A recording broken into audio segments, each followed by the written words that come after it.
What's going on, everybody? Welcome to Double Coverage, the premier NFL podcast of the Gin Sports Network. I'm your host, John J. II, here with our NFL insider, Musa Basal. Musa, how are we doing today, man? Pretty good. Was a little off on my picks last week, but I'm ready to get back into it and start making these correct predictions again. I have a little bit of a stat for you coming up a little bit later on, but just to know I've predicted some Super Bowl winners recently. Perfect. I'm looking forward to it. I was telling people about this too. I just told you this before we went live. A lot of us would have been called idiots last week if we would have predicted the Jaguars to win, if we would have predicted Dallas to beat Tampa Bay. We would have looked like idiots then, but now we'd look like geniuses. Hindsight's 2020. We talked about that pretty extensively in the Gin College Pod, and that's been the narrative this season, at least as far as the playoffs are concerned for this year of NFL playoffs specifically.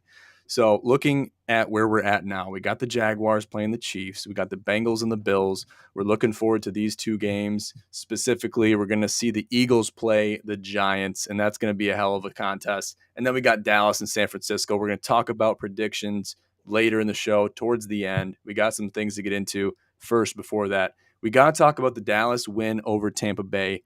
Big questions in the Brady camp. What is next for Brady? Obviously, the Giselle thing has kind of taken the world by storm. Everything you see, the memes with Antonio Brown and things like that, kind of shaking up the sports world and the media world. What do you see in Tom Brady's future? Do you see him continuing to play, or do you see him hanging up his cleats? He's too competitive. I mean, what does he have to lose at this point? The only reason he was going to retire was because of Giselle. Well, as if you can see right now, that's kind of out of the question, and they're not together anymore. Like they're not in a good place. So why wouldn't he come back? And in terms of Tom Brady, I just don't see him coming back to the Bucks. Like there's no reason for him to come back to this team. They have nothing to offer him in terms of going and competing. He wants to compete. I see a lot of people talking about him going to the Raiders, the 49ers, there's betting odds on it. And I can very well see that happening, coming to an established team and winning another Super Bowl. Yeah, and that's kind of the narrative behind it, right? He came back, he went into retirement, he came out of retirement kind of in an opportune time, in an opportune place with the Bucks. He won a Super Bowl with the Bucks in Tampa Bay. Obviously, he had Gronk, he had a couple of other weapons at his disposal that he doesn't really have now, but they're still a solid team. But the question has to be begged. Is he going to stay with Tampa Bay, or does he move to another team, another franchise, take over, create a new empire at another team? That's something that's going to be very possible. And I think that we might see something like that. He's went and conquered, and he proved it to be true. With him moving to Tampa Bay after he had the falling out with the Patriots, he moved on. He left. Nobody thought he would. Nobody thought he would leave New England. Nobody ever thought that. But he did. He moved on, and he won at another location, at another program, another franchise. So I guess if not Tampa Bay, where does he go? What team needs a Tom Brady the most? I think, like I said, Raiders, 49ers. If the Broncos didn't have Russ, I'd say the Broncos, but I'm gonna hold off on that one. I don't think they're ready to move on from Russ, and I don't think they should move on from Russ. So I think right now it's really like the Raiders, the 49ers. Even I've seen talks of New England. New England is one of the higher, like one of the more likely locations in betting odds right now for him, which is wild. That's Imagine he comes crazy. back to New England and wins the That's Super Bowl. that is so crazy you say that, because I've seen the exact same things on social media and other places that really tease that the truth of Tom Brady returning to New England and really finishing off there, kind of having his last hurrah, his final victory lap in New England. It would only make sense for that to happen. I think the fans want that, especially Brady fans, Michigan fans that followed Brady from his inception in the NFL to where he is now, to all that he's accomplished, to everybody doubting him as, the superstar quarterback back in the day, not even being drafted in the first several rounds, to, now being where he is. His age does come into play. And I don't know. I think with the downfall of Tampa Bay and what they saw in their season, how their season ended this year and how it kind of progressed into the playoffs, they kind of coasted their way into the playoffs. I mean, that's just not the best that they can give us. And we expected postseason Brady. We didn't get postseason Brady, but I don't think it can all fall on Tom Brady's shoulders. I don't know. He I guess where can't do else does the everything. blame go? Like he can't do everything himself. I mean, he is getting old. He needs people around him. He doesn't have a tight end. Like that's one of the biggest weapons he had. It was Gronk. Like he could just check it down to Gronk. Gronk could get the yardage, but he doesn't have that. He doesn't have a Gronk. He needs a weapons. He needs to be protected, and he can't do everything on his own. He can't rush down the field for 100 yards. He can't pull plays like that like Lamar. So that's the real question. It's like he needs an established team. Yeah, he does. He needs an established team. He needs players, team players, superstars around him that he can fall on and can really count on for him to win games, for him to be a serious threat continually in his advanced years in the NFL, playing against youngsters, young defenses. He's going to need some weapons on offense where he can pass that ball off. I'm sure he misses that offensive line that he had in New England that he doesn't necessarily have in Tampa Bay. And he needs that. He needs to have that protection, to have the time in the pocket, to do what he has to do. And bottom line, I think he comes back for another year. Where does he land? I don't know. I think that's up for debate. But I would love to see him in a Patriots uniform again. I think that'd be awesome. And I'm bringing this up. I've heard some people ask him to come to the Lions. It's stupid. No, he's not worth the money for the Lions. Like, sure, the Lions with Jared Goff and how he's playing, there's no reason we need a Tom Brady on the Lions. Sure, he would thrive with the Lions' offense and the weapons they have, but I am not willing to give up everything to have Tom Brady on our team that is going to really maybe get us one Super Bowl, and then we're kind of in the gutter after that because he's an expensive player. He is Tom Brady, so that's another thing you have to consider. Like, what are teams willing to risk? Are they willing to risk the whole future for Tom Brady? And some teams it's worth it, and some teams it's not. That's true. Let's address a comment from our very own Cody Almasi. He says, "What do we think about Lamar Jackson and the Ravens? What is the future with Lamar Jackson? Is he continuing to go hard for Baltimore, or is he going to hit the road after, I haven't heard any decisions on the Ravens paying him what he's been requesting them to pay him. Where do you see Lamar Jackson in 2023?" I honestly have no idea. I have not been keeping up with it. I don't know how his injuries going and how that's going to affect his trade value or his value at all. So it's really I think we need to see when he's healthy, and we need to see where other QBs end up. I think that's the biggest thing. I think it's really too early to tell on Lamar. Yeah, I think you're right, and I think it's going to determine on who wants to pay him first of all, because he's commanding that money. Is he going to hang his hat on where the money is? And we've seen too many things happen, especially in the world of golf with live golf happening. These golfers are chasing the money instead of the tradition, instead of the mentality that's been around for hundreds of years. That they're going to be chasing the money, and that's just kind of the attitude I see going into the new era which we're in right now. We've been in for quite some time. We see a lot of athletes chasing the money, and I think it's about a lot more than that. But the culture has been built around the money, and what are you going to pay me? What are you going to do for me? And then I'll decide what I do for you later. I think that's a bad mentality. I think that's a poor mentality. I think that's not the right mentality, bottom line. But I think Lamar Jackson has a very similar circumstance that he's in to Tom Brady. And he does, because he's has to decide, do I have to stay here or do I want to stay here, build myself around this team, around this franchise in my prime years. And Brady, I don't even think he's in his prime yet. He doesn't think he's in his prime. So, what is his limitations other than his age? I don't know. I think that these players are going to try to land where they think they're going to benefit the most. And that's what they should be looking for more than the money.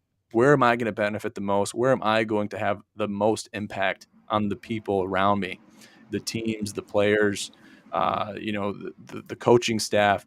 Where am I going to succeed the most, and where is everyone going to succeed around my presence? That's what has to be the mindset. That's what has to be solidified into these players' minds when they think about where they want to land, because I mean, they're going to be there for quite some time. There's going to be jerseys made, there's going to be jerseys sold. You're going to see fans wearing those jerseys for years to come. I mean, Lamar Jackson is a Hall of Fame quarterback in the making. Is he there yet? No. But I think if he continues on the path that he's on, He's got to stay healthy. He's got to continue on and stay healthy and try to have that longevity. You can't have that Derrick Rose syndrome. But I can't really bring Derrick Rose into this. That's not right for me to do. And you know why? It's because Derrick Rose is still playing to this day. He's played through adversity. He's played through injuries. And I just want to see everybody play through injuries and really succeed. I don't want to see someone go down the path of an Andrew Luck per se, and to get injured and say, you know what, this isn't worth it. I'm done. Okay, I don't want to see that happen in any sport. I don't, it's just not a good way to end your tenure. Then you have Andrew Luck saying nowadays, I think it just came up within the last 6 months and said, "Damn, I wish I would have stayed in the NFL and continued playing." Because now they're Yeah. having that regret. They're having that, they're looking back and being like, "Damn, I still had some prime left. I got healthy after that. I shouldn't have hung up the cleats when I did." But that's hindsight. It's 2020, and it's always going to be that way. So, I mean, yeah, the thing with Lamar is like he wants that stability. He wants that fully guaranteed contract because he's a running quarterback. History tells us they don't last. They're injury prone, and it's what a lot of teams are hesitant to give that fully guaranteed contract to in the first place, especially to such a mobile quarterback who takes hits, who isn't afraid to take hits. yeah, that's true. I mean, I guess when you say that, the first quarterback that comes to mind is a Josh Allen. Now, is his speed matched by a Lamar Jackson's speed? I don't think so. I think his elusiveness is comparative to a Lamar Jackson more than his speed. I think his agility is up there, but his actual full paced speed, I think that is up for debate. I think Lamar takes the cake in that one. But Josh Allen, man, he's taken a lot of hits. Now, he's been lucky. Fingers crossed. I'm a big Josh Allen guy. Got a Josh Allen jersey. Bills Mafia till I die. Preached it forever. I hope he doesn't get injured because he puts his body on the line more than probably Sean McDermott, the Bills coach, would like him to. And coaches around the league, even fellow quarterbacks in the same league, have to be cringing at the types of hits that this quarterback's taking. So you got to be able to protect your body. If you can take a hit, great. If you can be the hammer, not the nail, even better. So a lot of things to I focus on there. Go ahead. I think what Josh Allen has going for him is he is built a lot stronger than Lamar. He's a bigger guy, and he isn't as much as like a running quarterback as Lamar. Like Lamar runs. I mean, he does have the joke that he is the running back because that's how much Lamar runs. And Josh Allen runs when he has to. I think he's more of a I'm gonna throw the ball deep. I'm gonna do what I need to do. So he's not always taking a lot of hits like Lamar is like as a running quarterback. But and he's also built a lot bigger. Like Josh is a big guy. I mean, he's not small. I know it doesn't look like it behind those linemen, but he is pretty big. Oh, yeah. He's solid. He is a big dude. And I just want these quarterbacks to be safe out there. And I think the league and the rules are really built around protecting the quarterback, protecting the head of the quarterback, and especially with these different rules and protocols going around CTE. You got the Tua Tagovailoa situation that's going on. Then you got Matt Stafford falling in the same category. They're protecting the quarterbacks, but there's no protecting these guys from these hits that they're going to be taking, and they got to have longevity throughout the season. So there's a lot to consider there. Let's move on. Let's talk about the Chargers as they blow it to the Jaguars. Someone bet 1.4 million to win 11K at halftime. I saw that tweet, or it was on Instagram or Twitter or something like that. But how devastating is that? And how deserving is that to bet a team that's up, 20 some odd points with very minimal time left, and then to get your ass burned by the other team coming back and really having, that gave me flashbacks to the Patriots Falcons Super Bowl. What do you have to say about that? I mean, here's the thing: like when you have that much money, he's not blinking over it. He has a nice tax write-off at the end of the day, so there's that for him. And I think it's just a little stupid. Like, why are you betting? If you have $1.4 million, what is 11K gonna do for you?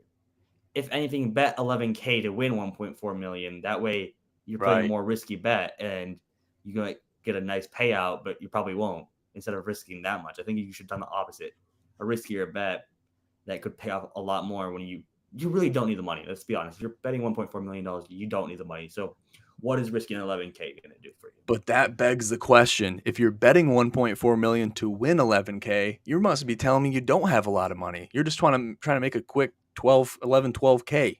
Because if you're betting 1.4 million and you have 1.4 million, you're going to be looking to win a hell of a lot more than what you wagered. Okay? That's just betting 101 right there.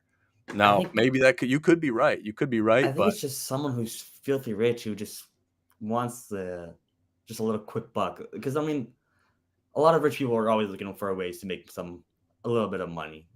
I mean, at the end of the day, I mean, it is 11K at the end of the day. Even if you have that much money, it's still 11K. So like, I don't think they don't mind, and I think they're just having fun with it.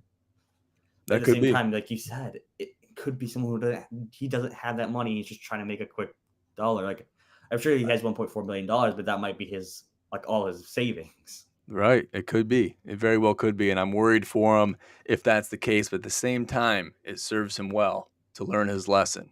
And if he can make 1.4 million in his lifetime and he has the ability to use a sports betting app, then hopefully he has enough life left in him to build that wealth back and hopefully be smarter about it. Because I don't like seeing anybody lose that amount of money. But he is an idiot for betting that. Okay. Now to even Like have the sports how book, I think it was DraftKings, they let him use that money, first of all, to bet in that game with the scenarios presented. Minus 12,500 odds. I remember the odds. I remember the slip. it's just Terrible odds, terrible payout, and you still got your ass burned. like they're I up. mean, come on. They're up 27-0. Like who's no? Why aren't they gonna win? Right. I mean, usually in a game like that, an event like that, they will lock out the bettors from betting, from even placing a wager. They won't let them do it because of the odds are so skewed. I mean, But but like when it's a 1.4 million, what does the company have? Like the betting companies have to lose at that point. Let's be honest. nothing. They're like, I'm glad they take a 1.4 million for 11K risk. It's They had made out like a if I had dance. 11K, I would put 11. Like, that's why I love betting some like of these underdog games because like you can get some massive payouts. So it's a lot more exciting than just having a small payout because they're favorites. Exactly. Got a comment here from Cody again. Musa's betting perspective is valuable as he is not legally allowed. He has not been able to develop degenerate like tendencies. Don't worry, Cody. He'll learn. He'll learn in due time. He's in good company when it comes to learning degenerative tendencies. He's going to learn from the best, and we're happy to teach him. I kind of feel like a father as far as the betting goes. And, we have lots of people around us, especially in the Discord, the GSN community, where we're posting bets frequently. We're posting slips. We're posting, wins. We're even posting losses, bad beats. And Musa's learning about all that. He's getting the rundown of the good, the bad, the ugly. So I think Even in we're doing just him a favor. even in general, I mean, I like taking underdogs in some scenarios where there's a chance or there's a nice massive payout. Like I was literally talking about the Lions winning the Super Bowl as a really great odds. It's like you bet $10 to win, I think 100 grand or something. I'm like, I'll do that any day because like the Lions are on a hot streak and they very well could have went all the way. They could have. They didn't So get like burned. those They are kind were of winning. bets. They could have. They could have. I'm not going to say they couldn't have because I watched them with my own eyes. I watched them diligently. I watched them a little more than I would even like to admit that I did. So hats off to the Lions. They did everything they could. They have to hang their heads up high. Keep your heads up, boys, because you have a lot to be proud of this season. And I wouldn't want to play the Lions come 2023 fall. So that's all I'm going to say. First That's round my 2 picks. cents. 2 first round picks. Yeah, watch out. Moving on, let's talk about the Dallas and 49ers matchup. There's not a lot of impressive games. The most impressive game I think we have in the slate is going to be the Bills and the Bengals. Give me a hot take. Give me a first glance pick in this game. I believe Buffalo is favored by 5 points. At least that was the line when I checked it earlier. And it is now 5.5. Buffalo minus 5.5 in Buffalo, 3 p.m. On Sunday. I mean, that's Give me the Bengals. I mean, I've been publicly on live saying I like these Bengals teams. I support this Bengals team. But I'm pretty sure I brought it up before. But like my former coach, former Michigan running back Chris Evans, plays for the Bengals. I was pretty close with him, friends with him, so I'm always rooting for them. and I would love to see them go back again. And I mean, they are a good team. A lot of people are sleeping on them again. Like I think even last year shocked everyone getting to the Super Bowl, and people are sleeping on them again. But they pulled out. They started off slow, but they've been winning games, and I want to take the Bengals on this one. Let me tell you something. So I think what is yet to be determined is whose year is it? Is it the Bengals' year that they got shorted out last year by losing to the Rams? Is it the Bills' year after getting screwed in a bad coin toss call by Josh Allen in a playoff game against the Chiefs in Arrowhead? I One of mean, the hardest bad call. places to play. You can't make that call. It's not a it's a gamble. It's a 50-50. Like it's not Josh Allen's fault. I know, but if Josh Allen is watching this, I know that's hitting a soft spot with him. Okay, let me tell you, it's hitting a soft spot, He's your and QB, so I gotta he defend is. him from you. He is, and I'm the first one, and I'm deserving to give lashes to my quarterback, Josh Allen, Bills Mafia, etc. Because I just want him to play even harder. Were the Bills a favorite going into this season to win a Super Bowl? Yes, they were. But does that mean that they're a shoo-in? Absolutely not. Okay, this Bengals team is solid. They know how to play in the playoffs. They're getting early experience as they did. Last year's playoff performances can easily carry over into this year's. It has to.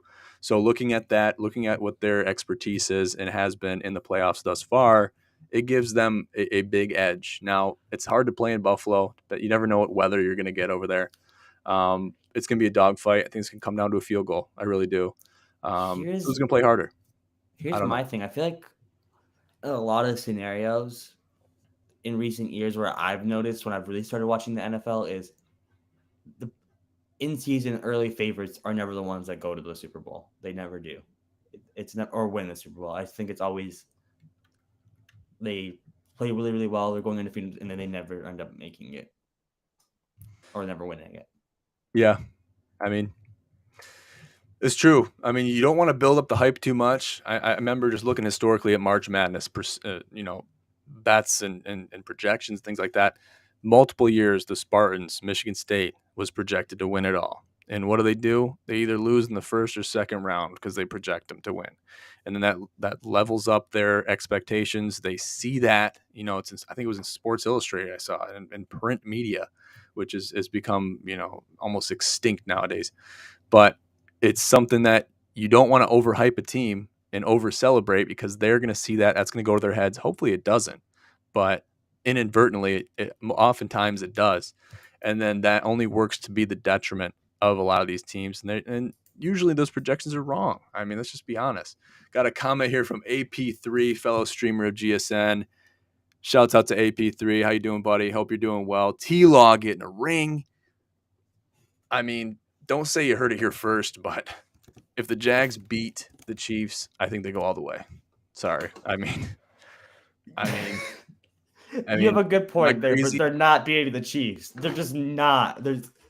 There's no way they beat the Chiefs. Now, I said there's no way the Jags beat the Chargers. Here they are beating the Chargers. So Yeah, that's exactly what I'm saying. I'm Surprises still I'm happen.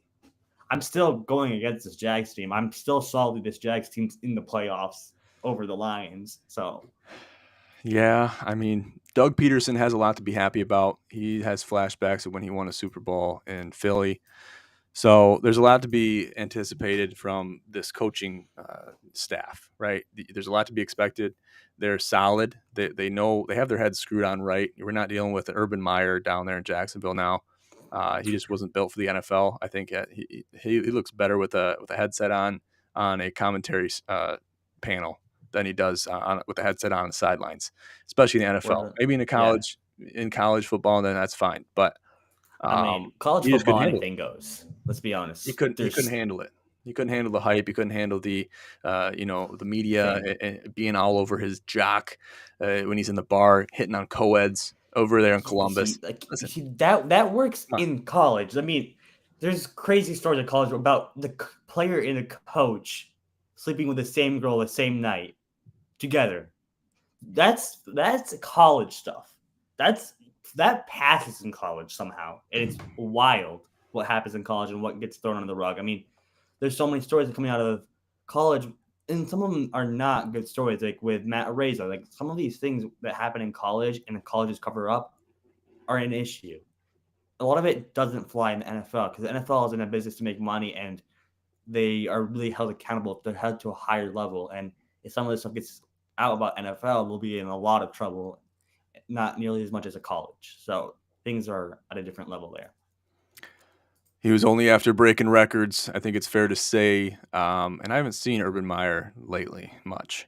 Neither have I seen John Gruden much. And I've been missing John Gruden. A healthy dose of John Gruden, I need that. And I miss him being on the sidelines of the Raiders. I think they wish they had him right now. But the Raiders are in shambles. They need to figure their whole program out. Maybe they do need a Brady. Maybe they do need a Lamar Jackson to kind of come in there and revive everything. But there's a lot Derek of teams in the Carr. NFL like that. There's a lot of teams like that. Crazy what's Derek Carr being basically kicked out of the building. It's not a good look. So they're definitely in need of a quarterback if they're kicking their quarterback out of a building and make sure he's not with them for the rest of the season. They need a lot more than a quarterback, it looks like, over there in Las Vegas. Almost said Oakland. Okay, chances that we get a Chiefs-Bills AFC title game. I'd love to see it. Especially a throwback to last year's game. It was actually divisional. It was a divisional game last year. Do we see another? I think the odds are good. Now, the Bills have to beat the Bengals. It seems like, from what I've heard from you, and AP3 wouldn't like this, but it sounds like you have the Jags losing to the Chiefs, which, I'm not going to call you crazy for saying that, but they're losing. All right, we'll hold you to it. All these shows are recorded. All these shows are recorded, Musa. Right now, I'd have my money would be on the Chiefs. Okay.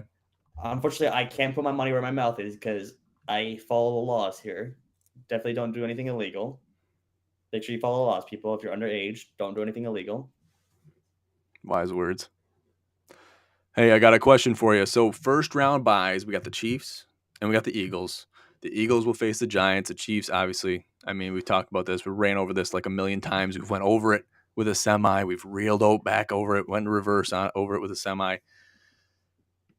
Chiefs and Jags. How is this first round bye? They don't have experience in the playoffs this year. Can that work to the detriment of either the Eagles or the Chiefs come this weekend? We got games tomorrow. So, in terms of the Chiefs, I don't think it's going to work against them. They have so much experience in the playoffs. Mahomes has been here way too many times in his playing career. I don't think it's going to hurt the Chiefs at all. I teased it earlier, but I picked the last 4 Super Bowl winners correctly before the playoffs have started. And the Chiefs are my favorites. I think the Chiefs are going to go all the way. I think the Chiefs are going to win it. This Eagles team, I don't know. I think that there's a chance that the Giants beat them. I don't think they will, but I think that it's unlikely the Jags are going to upset the Chiefs. I think the Chiefs have everything that it takes to win the Super Bowl this year. Honestly, like I said, I wasn't impressed with any of the games this past week. Yeah, the 49ers beat the Seahawks pretty badly, and the Dallas beat Tampa pretty badly. But I feel like Dallas was a little sloppy with their games. I wasn't super impressed by the play. I didn't watch the 49ers game, but it was against the Seahawks team. I don't think the Seahawks team should have been there. They were barely in. So 49ers have been hot. So the 49ers take it? Yes, I don't think they will. They're the favorites, and I don't think the favorites win. So I'm going with the Chiefs to win the Super Bowl. Okay. All right. I'm going to go with the Bills just because I have to. It's a rite of passage. I'm just going to go ahead and say it. I hate the Cowboys. Hate them. Hate them with a passion. 100%. And I'm glad you support me on that. There's people that have started battles with me on Messenger and in Discord and on text and on people FaceTime me pissed off. How can you talk shit about the Cowboys? What's wrong with you? They're America's team. I don't want to hear it. I just don't want to hear it. Okay. I just simply don't want to hear it. Every year, and then they suck. The one year they're finally in the playoffs. And Jerry Jones, I've heard rumors of he's going to strap up the cleats and put shoulder pads on and get out there for that kicker that missed 100 extra points against Tampa Bay, and they still smoked them. What the hell's going on there? Let's have a conversation about that. He's lost for words. He's lost for words. I would be too. I don't. There's just something about Dallas I hate. I just can't get behind that team, and don't know why they redeemed America's team. Who It's came a up with natural this? feeling. It's a natural feeling to feel the way you do, Musa. Don't feel ashamed about it. It's a very natural Nah, feeling. I'm 100% proud of it. You should be. You should be. So Dallas is in it. They're facing the 49ers. I got Brock Purdy. I got Mr. Irrelevant. Yep. Give me the 49ers minus 1,000. Okay. I love that. I don't even know what the spread is, but give me San Francisco against the spread or with the spread, whatever you want to take. I'm sure they're giving San Francisco points, and I'm sure the spread is tight, but I'm just going to tell you straight up. I haven't looked at the spread yet, and I know it's going to be a tight spread, and I know it's going to be a good game, and I know that San Francisco is going to cover, and you can hold a gun to my head because I believe it so much. Just going to say that right now here on the live stream. I believe in this 49ers team. I don't believe in Dallas and their ability to succeed in the playoffs in a playoff setting, no matter how hard Jerry Jones gets about this Dallas team and thinking that they're going all the way. And Yeah, I guess here's a question for you. Does Dallas win a Super Bowl before Jerry Jones dies? no. And just to confirm for you, the spread is -4 cents for the 49ers. So very close. 49ers -4. Yep. Really? Wow. Yeah. It's in San Fran, right? There's no way it's at AT&T and they're giving them points. I think it's at AT&T. Is it really? 1 second. 49ers. Oh boy. I'm glad I'm making someone laugh. Making Cody laugh in the chat. We're making everybody laugh. We're getting people riled up. Oh yeah, it's at ready. San Fran. It's in San Fran. Okay. Yeah. That makes sense. That makes sense with that spread. Okay. Getting a little too animated here. Let's start wrapping this thing up because I'm just gonna get too animated and I'm probably gonna break my computer. So Musa, give me some final statements before we go into this weekend. What do we have to expect? What do we have to look for? What are we excited about? It's such an interesting one for me because I don't mind the Bills winning. I love Vaughn. So if Vaughn can go win another Super Bowl, that's amazing. And I'd be so happy for him making history. First person to do it with 3 teams. I also want the Bengals for reasons I stated earlier. I think the Chiefs are going to do it. I don't mind the Chiefs winning. I don't hate the Chiefs, but I really want the Bengals or the Bills to pull through. Okay, you heard it here first. I think the Bengals have what it takes. That's the only thing that worries me about all of these games this weekend. I think that's the best game of the weekend that we have to look forward to. If the Bills don't win tomorrow, then I want the Bengals to win it all. If the Bills do win tomorrow, then I want them to win it all. If the Jags win tomorrow, then I want them to win it all. So you're going to have some clashing opinions there. You're going to have some matchups that will arise. But I don't think San Fran wins. I know Dallas won't win. And I think the Chiefs have potential. If they beat the Jaguars and it's not a close game like they think it's going to be, then I think the Chiefs have a very high probability of winning it all. So work with that with what you have. It might be a little bit of a vague prediction, but I know it's all up here what I'm predicting. So that's all that matters. Good stuff. All right. So make sure to check out our link tree, check out all of our links, check out everything that's on our social media pages, all updates regarding the NFL playoffs. There's a lot of stuff coming out, a lot of stuff happening in the college basketball landscape. So make sure to check all that out. Go to our website, ginsportsnetwork.com, for all IG posts, articles, and updates. And we look forward to seeing you on there. Be sure to check us out on Twitter. Our handles for Twitter are in the description of this podcast, so get a hold of us however you want to. We love addressing controversy face-to-face. That's our specialty, really. So we look forward to seeing you guys on the Twitter sphere. And until then, enjoy the games this weekend and have a lot of fun. Be smart about betting. Don't bet $1.4 million if your team's up 27-0. It's not a smart bet. So I'll leave it at that, guys. I'm John G. II with Musa Basal for $10 million. $10 million. To win $100. So you heard it here. 100. That's the payout's just not worth it. The risk is not worth the reward. Simple as that. So case closed. We'll leave it at that, though, guys. Have a great night. I'm John J. II with the Double Coverage Podcast here with Musa Basal. Have a great night.